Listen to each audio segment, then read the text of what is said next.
Corell's antennae twitched as they stared at the holographic display, triple-checking their calculations. Something wasn't adding up about this supposedly primitive world called Earth, and for the first time in their career as a junior analyst for the Xeraxian Empire's Conquest division, they felt genuine uncertainty. "Admiral Varax," Corell called out, their voice carrying across the command bridge of the flagship Inevitable Victory. "I've found an anomaly in the planetary defense systems that requires your attention."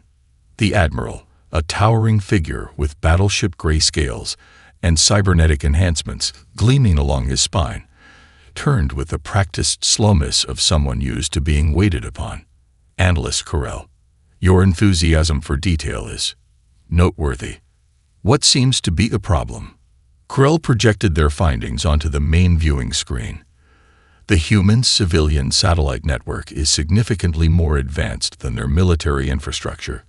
They have quantum-encrypted communications for shopping, but use relatively primitive systems for their nuclear deterrent. Their biotechnology can rewrite genetic codes, but they still burn fossil fuels for energy. Nothing follows the standard technological progression we've seen on other worlds. Varax's cybernetic eye whirred as it focused on the data. "Your point being?" "Sir, this level of technological inconsistency is unprecedented. It suggests nothing more than a species developing without proper guidance." Varax interrupted. "Their chaos will make them easier to conquer, as it has with all the others." On Earth, Dr. Sarah Chen was having a very different conversation about the same subject. Sitting in her small office at the Mauna Kea Observatory, she sipped her fourth coffee of the night while staring at patterns that shouldn't exist in her deep space monitoring data. "Hey Reddit," she typed, "anyone else noticing weird signals in the Kuiper belt? Either I'm picking up the world's most organized cosmic background radiation, or we've got company." Data attached below. She hesitated for a moment before hitting post, then shrugged. If she was wrong, she'd just be another conspiracy theorist on the internet. If she was right, well, the scientific community would see it soon enough. Within hours, her post had gone viral. Amateur astronomers confirmed similar readings, and a heated debate broke out between those arguing it was a natural phenomenon and others insisting it matched theoretical patterns for faster-than-light travel. Aboard the Inevitable Victory, the Xeraxian Intelligence Division was witnessing something unprecedented. Their standard pre-invasion protocol was to monitor global communications for signs of detection, but Earth's response defied all prediction models. "Sir," a communications officer reported to Varax, "the humans are openly discussing our approach vectors on something called Twitter. There's a heated argument about whether our propulsion system uses quantum tunneling or dark matter manipulation. Someone has already created something called a meme, comparing our formation to a popular entertainment franchise." Varax's facial scales darkened in confusion. "They've detected us but aren't preparing for war. Their governments haven't even issued statements." Corell, monitoring social media feeds with growing fascination, spoke up. "Actually, sir, their governments are issuing statements through these same public channels. The humans call it shitposting. I believe it's a form of psychological warfare, but I'm not entirely certain they recognize it as such." The situation grew more bewildering as Earth's response continued to evolve. The Chinese government released a carefully worded statement about unusual astronomical phenomena, while simultaneously launching a series of civilian research rockets. Russia denied seeing anything unusual while visibly moving troops to strategic positions. The U.S. Department of Defense tweeted a emoji, which somehow caused global financial markets to surge. "It's like they weaponized chaos itself," Corell muttered, watching as humans simultaneously prepared for apocalyptic war and created viral dance videos about the incoming invasion. Varax stood at his command window, watching Earth grow larger in the distance. 300 worlds he'd conquered, 12 galaxies had fallen to his fleets, yet something felt different this time. The humans weren't following any of the expected patterns of a pre-invasion civilization. They weren't united in purpose, Yet neither were they falling into panic and disarray. They seemed to be doing both simultaneously, and somehow neither, operating in a quantum state of preparedness and casual dismissal that defied strategic analysis. "Your orders, Admiral," his second-in-command prompted. Varax's cybernetics hummed as they processed tactical scenarios. "Proceed with standard invasion protocols. Whatever game these humans are playing, they're still a primitive world facing the might of the Xeraxian Empire. We'll show them the true meaning of order." Corell, still monitoring Earth's communications, wasn't so sure. They watched as humans turned their invasion force into entertainment, threat analysis, scientific discourse, and social commentary all at once. For the first time in their career, they wondered if perhaps the Empire's understanding of order might be tested by this strange, chaotic world. As the invasion fleet moved into position, Earth's response continued to baffle the Xeraxians. Governments mobilized troops while citizens organized viewing parties. Scientists debated alien technology while teenagers created invasion-themed TikTok challenges. And somewhere in Hawaii, Dr. Sarah Chen smiled at her computer screen, her Reddit post now at the center of a global conversation about humanity's first contact with alien life. The conquest of Earth was about to begin, but not in any way the Empire could have predicted. Admiral Varax had orchestrated this moment perfectly. As Earth's communication networks went dark under the Empire's suppression field, his fleet emerged from behind the moon in perfect formation, a display of power that had broken the will of countless civilizations before their first shot was fired. The silence lasted exactly 8 seconds. "Sir," the communications officer's voice cracked with confusion. "They're broadcasting something."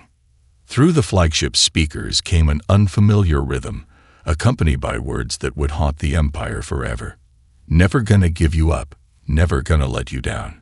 A teenager in Oslo, using a jury-rigged satellite dish and a modified gaming console, had just rickrolled the most powerful invasion fleet in 12 galaxies. It was the first of many unexpected responses that would define humanity's resistance. "Jam their frequencies," Varax ordered, his cybernetic eye pulsing red with fury. "We're trying, sir, but they're using everything. Ancient radio waves, quantum channels, something called TikTok that we can't seem to block." Corell, monitoring the human response, watched in fascination as Earth's population treated the greatest threat in their history with an incomprehensible mix of defiance and humor. The Empire's intimidating fleet formation was being compared to a Windows screensaver, and that one scene from Independence Day.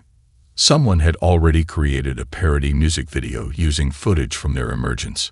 But it wasn't all irreverence. Japanese diplomats had contacted the fleet with a message so perfectly polite that the Empire's cultural experts were still debating whether they'd been subtly insulted. The Swiss offered to host peace talks, while simultaneously advertising their anti-spacecraft defense capabilities in what Corell recognized as a masterclass in passive-aggressive diplomacy. "They're not following any known first contact protocols," Corell reported, watching streams of data flow across their screens. "Every human response seems to be simultaneously serious and not serious.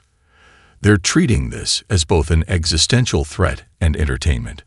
Varax paced the command deck, his scales darkening with frustration. The Empire's psychological warfare tactics had been refined over centuries of conquest. They were meant to demonstrate overwhelming power, to shock and awe potential resistance into submission. Instead, humans were treating their arrival like a global entertainment event. "Sir," another officer called out, "we're detecting thousands of small objects launching from the surface."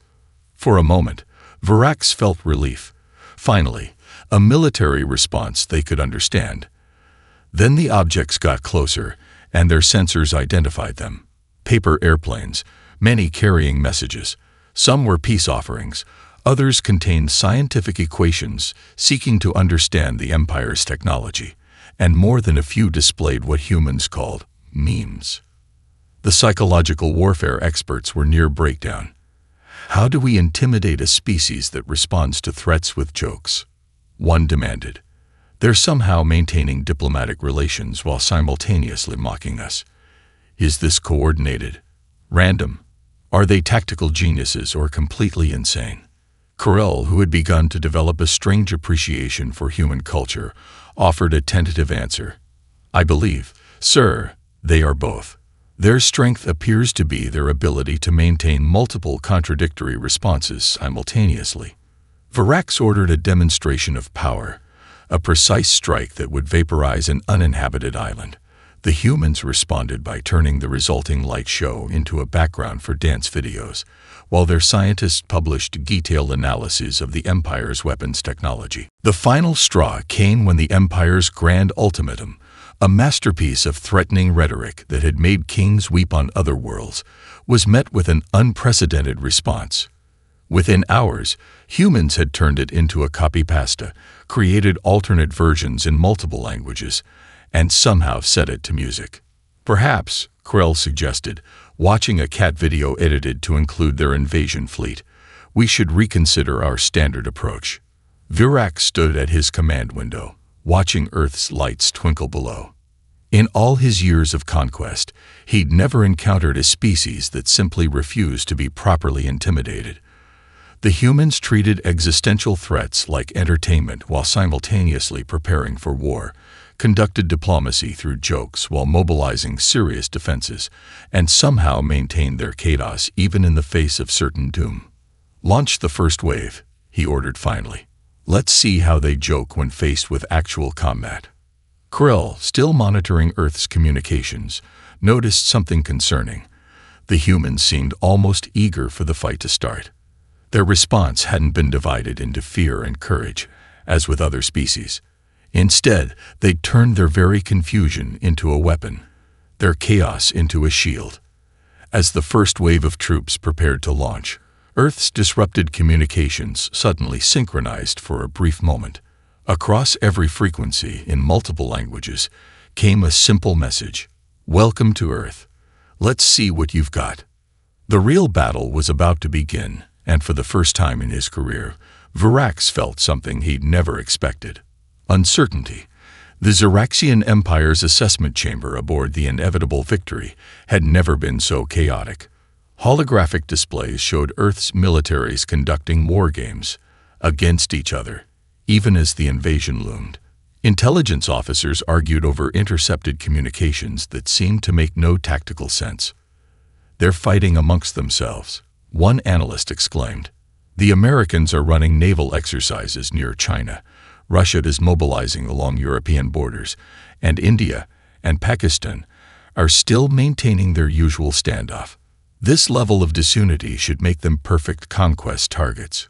Corell, who had been studying human history, wasn't so sure. Sir, they addressed Virax, I've noticed a pattern.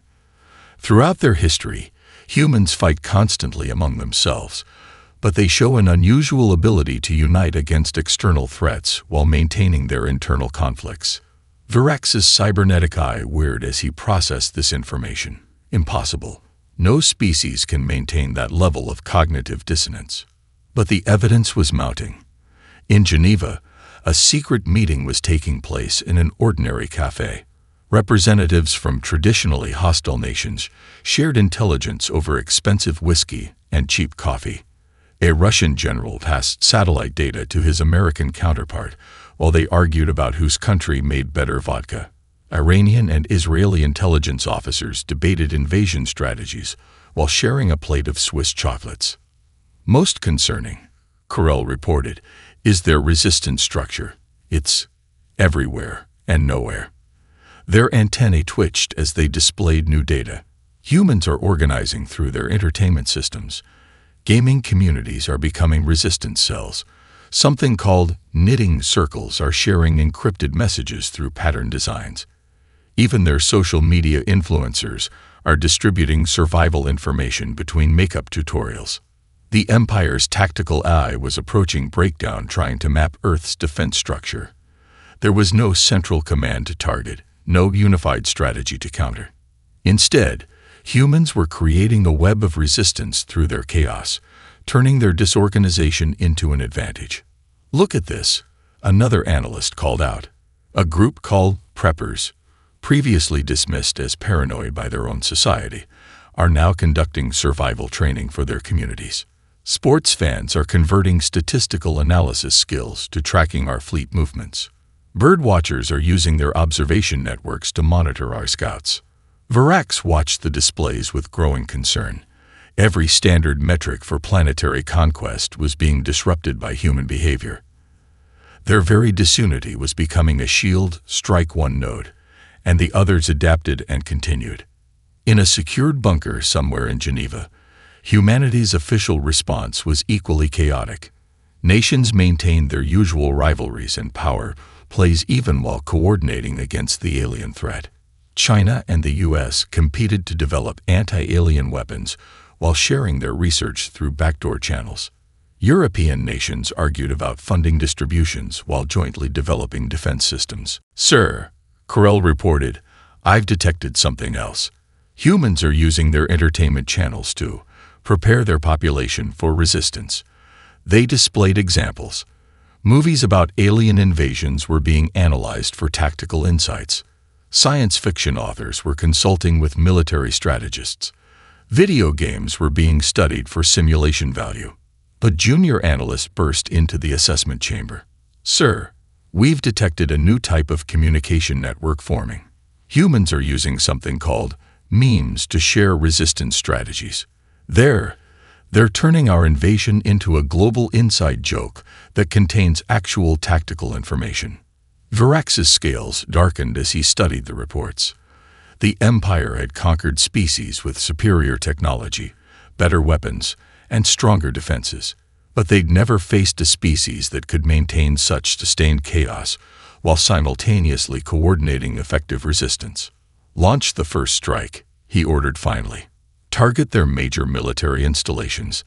Let's see how their chaos holds up against actual combat." Corell, still monitoring Earth's communications, noticed something that they decided not to report immediately. Humans weren't just preparing for invasion. They seemed to be looking forward to it. Their chaos wasn't just a defense mechanism. It was a weapon they'd been unintentionally practicing for their entire history.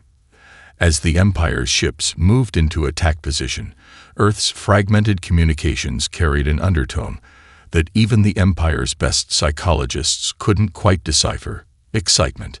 Humanity was about to fight its first unified war, and they were going to do it in the most disorganized, chaotic way possible. The real test was about to begin, and Corell couldn't shake the feeling that the Empire's greatest strength, its perfect order, was about to become its greatest weakness. The Empire's first strike was textbook perfect. Precision energy beams lanced down from orbit, targeting Earth's major military installations with surgical accuracy. Admiral Virax allowed himself a moment of satisfaction as the initial reports came in. Finally, proper warfare instead of human chaos. That satisfaction lasted exactly 3 minutes and 42 seconds. "Sir," a tactical officer called out, voice trembling, "we've lost contact with Scout Ship 7. Virax's cybernetic eye focused on the display. "Combat damage." "No, sir. It was disabled by an electromagnetic pulse. Origin appears to be a civilian location in something called Kentucky." The truth was even more embarrassing than the report suggested. Scout Ship 7, equipped with the Empire's finest defensive technology, had been disabled by Martha Williams, a 68-year-old grandmother who had converted her microwave oven into an EMP device using instructions shared in a Facebook group for amateur radio enthusiasts.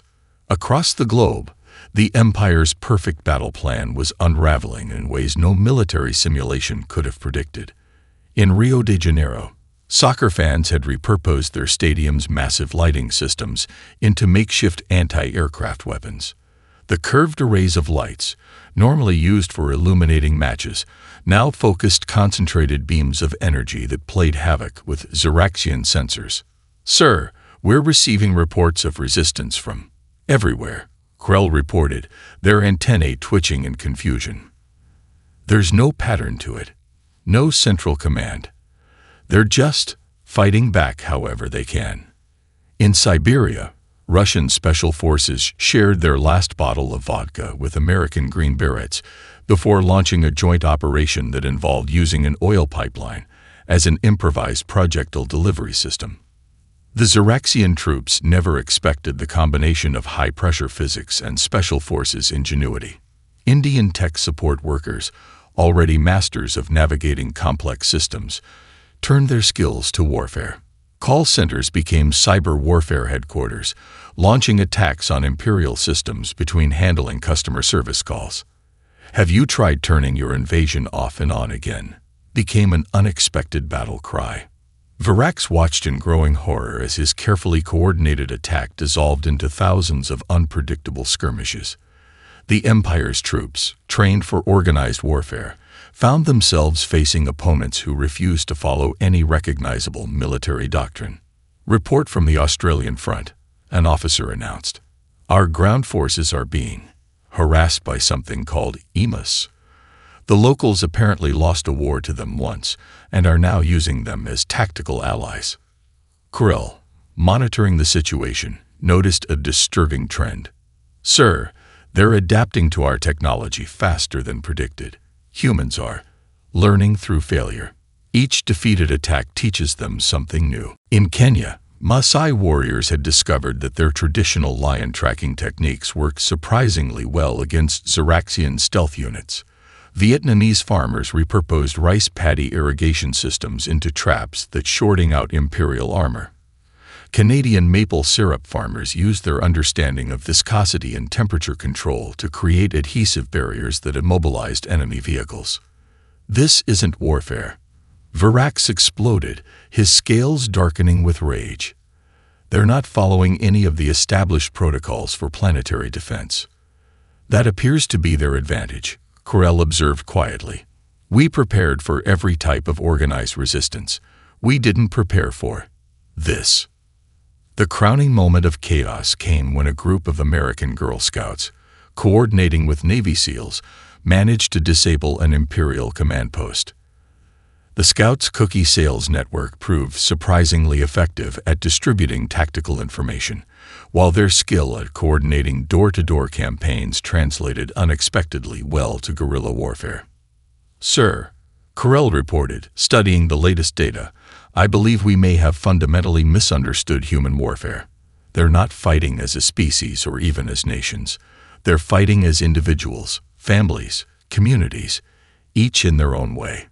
Virax stared at the tactical displays, watching his perfect invasion plan crumble in the face of humanity's chaotic resistance.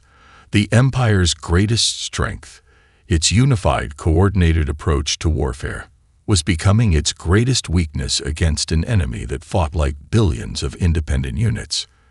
As the first day of combat drew to a close, the Empire had learned a harsh lesson. On Earth, everyone was a potential soldier, every tool a potential weapon, and every defeat a learning opportunity. The humans weren't just fighting back. They were treating planetary defense like a crowdsourced problem-solving exercise. In her Kentucky kitchen, Martha Williams calmly sipped tea beside her jerry-rigged EMP device, already planning improvements based on her first success. Across the globe, millions of others were doing the same, each adding their own unique contribution to humanity's chaotic defense. The Empire's perfect war was becoming a perfect disaster. The Xeraxian Empire had never lost a tank division to fishing nets before. Yet here they were, watching in disbelief as Vietnamese fishermen used traditional casting techniques to entangle hover tank propulsion systems. The nets, reinforced with simple conductive fibers, played havoc with the tank's anti-gravity fields. "They're using primitive tools against advanced technology," a Xeraxian commander reported, his voice filled with disbelief. "And somehow, it's working." Kurel, whose fascination with human adaptability had only grown, was documenting every innovation. "They're not just using primitive tools, sir. They're combining them with advanced techniques in ways we never considered possible." In Finland, a group of hackers had teamed up with traditional reindeer herders.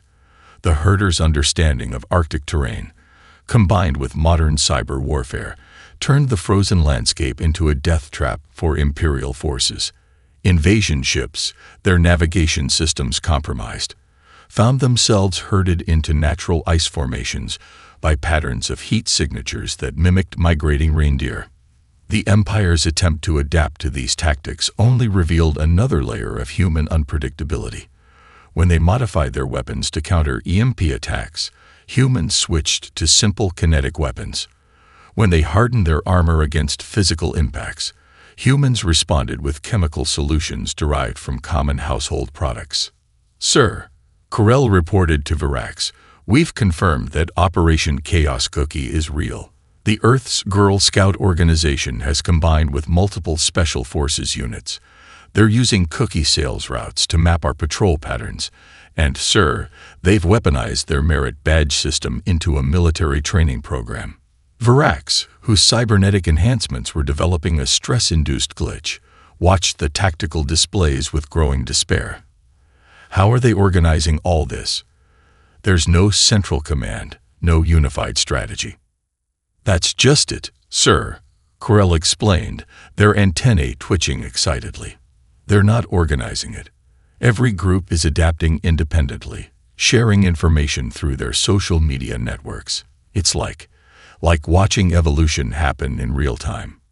In Kenya, Maasai warriors had discovered that their traditional hunting spears, when combined with simple electromagnetic fields, could penetrate Imperial armor at its joints.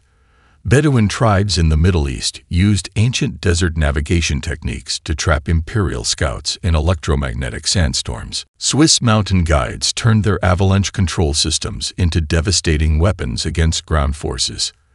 The Empire's response teams were overwhelmed trying to counter the sheer variety of human tactics. Each solution they developed was effective only briefly before humans adapted, changed approaches, or simply tried something completely different. Latest report from India. An officer announced, They've turned their call center training into psychological warfare. Our troops are getting stuck in automated response loops while being simultaneously hacked and talked into existential crisis. Corell had begun categorizing human adaptive strategies, but the patterns defied Imperial logic.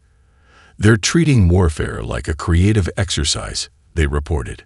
"Different regions are actually competing to develop the most innovative resistance techniques. They turned battlefield adaptation into a sport." In Brazil, carnival designers had teamed up with military engineers to create decoy targets that confused Imperial sensors while broadcasting samba music. Japanese anime fans collaborated with defense forces to develop mecha-inspired combat suits. Australian wildlife experts used their experience with dangerous creatures to develop unprecedented tactical approaches. "Sir," a communications officer interrupted, "we're detecting a new trend in human communications. They're treating our invasion like a global competition. Different regions are comparing scores of successful resistance tactics." Virax, watching another carefully planned assault fall apart against seemingly random human innovations, felt his worldview crumbling. How do you defeat an enemy that treats warfare like a game? That responds to advanced technology, with primitive tools enhanced by modern knowledge. The answer, Corell was beginning to suspect, was that you couldn't. The Empire's strength lay in its ability to develop perfect, unified strategies. But against humans, perfection was a weakness. They simply adapted around it, using whatever tools and techniques were available, combining ancient wisdom with modern technology in ways that defied military logic. As the fifth day of invasion continued, the Empire's forces found themselves facing an enemy that refused to fight properly. Every victory they achieved simply taught humans new ways to resist. Every tactical adaptation they made was met with dozens of unexpected counter-adaptations. In her bunker, Martha Williams from Kentucky was now running workshops on improvisational weapons development, her EMP device design having gone viral among resistance groups. Similar scenes played out across the globe as humans turned their greatest strength, their chaotic creativity, into a weapon that the Empire's ordered military mind couldn't comprehend. The Empire had expected to face a unified resistance. Instead, they faced billions of individual innovators, each contributing to a tapestry of chaos that was slowly but surely unraveling the invasion. The first sign of trouble came when Squad Commander Xtil requested personal time to finish watching something called Succession. The second came when an entire platoon refused to advance until they'd seen the finale of a K-drama they'd discovered through captured entertainment feeds. "Sir," Corell reported to Admiral Varax, "we're experiencing what humans call cultural contamination. Our troops are developing opinions." Varax's cybernetic eye twitched. "Opinions about what?" "Everything, sir. They're questioning our rigid shift schedules after learning about weekends. A group of engineers is demanding something called Casual Friday. And there's a growing debate about whether their combat rations could include something called pizza." The Empire's propaganda ministry was in crisis. Centuries of careful conditioning were unraveling in the face of human entertainment, art, and cultural practices. Xeraxian soldiers, exposed to Earth's media, were beginning to ask uncomfortable questions about their society's structure. The situation reached a critical point when Battlegroup 7 adopted a stray cat. The unit commander, attempting to explain why they'd delayed a strategic retreat to ensure General Whiskers was safely evacuated, became philosophical. "Sir, if we're truly superior, shouldn't we show compassion? Also, have you seen how cute he is when he sleeps?" Corell, who had secretly started a human culture appreciation club among the analysts, watched the transformation with fascination. Their culture spreads like a virus, sir. It doesn't attack directly. It makes you question things you never thought to question before. In the troops' recreation areas, previously silent and orderly, debates raged about Earth concepts like democracy, free expression, and work-life balance. A group of elite warriors had become obsessed with something called reality TV and were staging their own version in the barracks. Latest report from the ground forces, an officer announced grimly, "Squad 23 is requesting meditation time after discovering yoga. Squad 17 wants to start a book club, and the entire 3rd Division is arguing about whether pineapple belongs on pizza." Varax watched in horror as discipline crumbled. Soldiers were customizing their uniforms, developing individual tastes in music, and worst of all, forming opinions about their orders. The Empire's strength had always been its uniformity, its perfect order. Human culture was introducing chaos into that order, one cat video at a time. "Sir," Corell interjected, "you should see this." They displayed footage from a captured entertainment device. Humans have entire channels dedicated to cooking. Our troops are watching them obsessively. There's talk of a cooking competition on the mess deck. The Empire's psychiatric division was overwhelmed. How do you maintain military discipline when your troops are suddenly concerned with self-expression? When they start questioning why their society doesn't have holidays or streaming services or memes? A particularly troubling incident occurred when a Xeraxian commander discovered Korean dramas. Not only did they become emotionally invested in the complex relationships, but they began applying the dramatic principles to military operations. "Sir," they reported, "shouldn't we have a character arc, a narrative journey?" Corell's Human Culture Appreciation Club had grown, despite attempts to shut it down. They met secretly to discuss Earth entertainment, art, and philosophy. Some had even started creating their own memes about Imperial life, a development that horrified the High Command. "They're not just fighting us with weapons," Corell explained during an emergency briefing. "Their culture, their way of life. It makes our troops question everything. Did you know humans have something called stand-up comedy, where they publicly critique their own society, and satire, where they mock their leaders? Our troops are fascinated by these concepts." Varax, watching another disciplinary hearing for troops caught hosting a movie night instead of maintaining combat readiness, felt the foundations of imperial control slipping. How do we fight an enemy whose very culture is a weapon, whose chaos is infectious? The final straw came when a group of soldiers, after binge-watching Earth documentaries about revolution and democracy, submitted a formal request for voting rights and representative leadership. They cited human philosophical concepts and included a PowerPoint presentation with animated transitions. In her Kentucky kitchen, Martha Williams had unknowingly contributed to this cultural invasion by starting a cooking blog aimed at helping resistance fighters create cheap, nutritious meals. Imperial troops, monitoring resistance communications, became more interested in her recipes than her tactical innovations. As the 6th week of invasion continued, the Empire faced an unprecedented crisis. Their perfect military machine was being dismantled not by weapons, but by ideas. Concepts like individual expression, entertainment, and work-life balance spread through the ranks like a virus, undermining centuries of conditioning. Corell, watching this transformation, realized that perhaps this was humanity's most powerful weapon, not their ability to fight, but their ability to make others question why they were fighting in the first place. The Empire's encryption protocols had withstood the tests of 12 galaxies.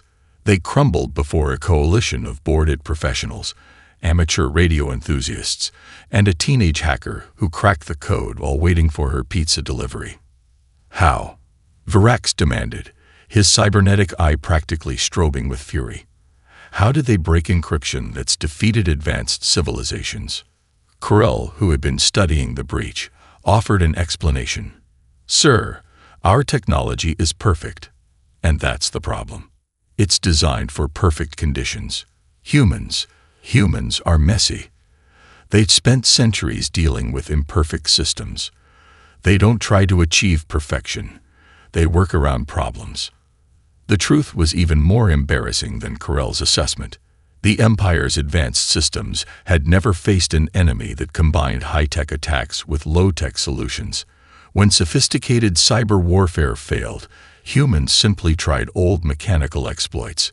When those failed, they tried social engineering. They kept mixing and matching approaches until something worked. In Seoul, a group of teenage gamers discovered critical flaws in Imperial AI by treating it like a particularly difficult video game boss. They didn't try to understand the complex quantum computing architecture. They just kept probing for exploits like they would in a game. Sir, a communications officer reported, the humans have turned our automated defense systems into a dance party. They've synchronized our shield harmonics with something called disco beats.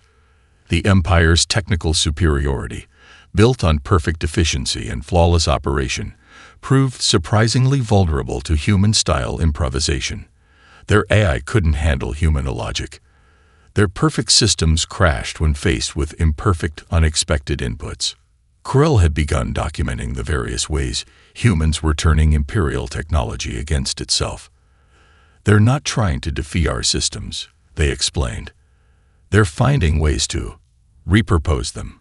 A group in Tel Aviv just turned one of our surveillance networks into what they call a social media platform. The Empire's tech support was overwhelmed. How do you maintain systems designed for perfect operation when humans keep introducing chaos into every process? Even their viruses didn't follow proper coding protocols. They were messy, improvised, full of unofficial patches and workarounds. A particularly clever attack came from a group of Indian tech support workers who approached Imperial computers the same way they dealt with frustrated customers. They tried everything until something worked. Their methods made no sense to Imperial programmers, but somehow kept succeeding. Sir, Corell reported, humans have discovered that our quantum-encrypted communications can be disrupted by cat videos. They're spamming our networks with something called memes. Our AI can't process them because they simultaneously make no sense and too much sense. Virax watched as another perfectly designed system fell to human chaos. How do they keep doing this? Every time we adapt, they find another way around our defenses. That's just it, sir, Corell explained. We design systems to be perfect. Humans design systems expecting them to be broken. They build in workarounds, backdoors, and patches. They're better at breaking things because they expect things to break. The situation reached a critical point when a worldwide contest to find system exploits led to unprecedented breakthroughs. Humans weren't approaching Imperial technology as an advanced system to be defeated. They treated it like a puzzle to be solved, a game to be won, a challenge to be met. Latest report from cybersecurity. An officer announced, "Humans have. They've turned our battlefield coordination system into something called an MO raid. They're organizing attacks using gaming terminology our AI can't properly interpret." Corell, who had been secretly sharing intel through an anonymous Minecraft server, watched the technological subversion with growing admiration. "Sir, I believe we fundamentally misunderstood human technological development. Their strength isn't in creating perfect systems, it's in making imperfect systems work. The Empire's technical superiority, built on the assumption of perfect operation in controlled conditions, proved increasingly useless in Earth's chaotic environment. Humans didn't try to match Imperial technology. They found ways to make it fail, to push it outside its comfort zone, to make it operate in ways it was never designed to handle." Martha Williams, the Kentucky grandmother who had started this trend with her improvised EMP device, had moved on to teaching online classes about creative technological repurposing. Her students included both resistance fighters and, unknowingly, several Imperial tech officers fascinated by human innovation. As the 7th week of invasion continued, the Empire faced a harsh reality. Their technological advantage was becoming a liability. Every perfect system they deployed became another tool for humans to subvert, repurpose, or simply crash in unexpected ways. Corell, documenting another successful human exploit, realized that perhaps perfection wasn't the advantage the Empire had always believed it to be.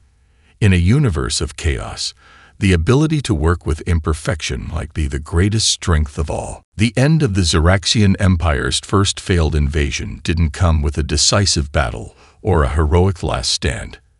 It came with a TikTok video. Corell, junior analyst turned cultural expert, had spent weeks studying human resistance methods. They had compiled extensive data on military tactics, technological adaptations, and cultural influence. But in the end, they chose to announce their defection with a viral dance challenge explaining Imperial weaknesses. The humans have a saying. Corell's video began, "If you can't beat them, join them." So let me explain why the Empire can't win, and why that's actually a good thing. #Alien invasion fails, #join their assistance, #work-life balance. The video spread faster than Imperial censors could contain it. Within hours, it had sparked a revolution in Imperial ranks. Soldiers who had already been questioning their rigid society now had confirmation from one of their own that another way was possible. Virax watched in horror as discipline crumbled completely. "They're demanding what now?" "Sir," a harried officer reported, "the troops are calling for democratic reforms. They want shorter work hours, entertainment channels, and something called vacation days. There's also a petition for allowing pets on warships, starting with General Whiskers."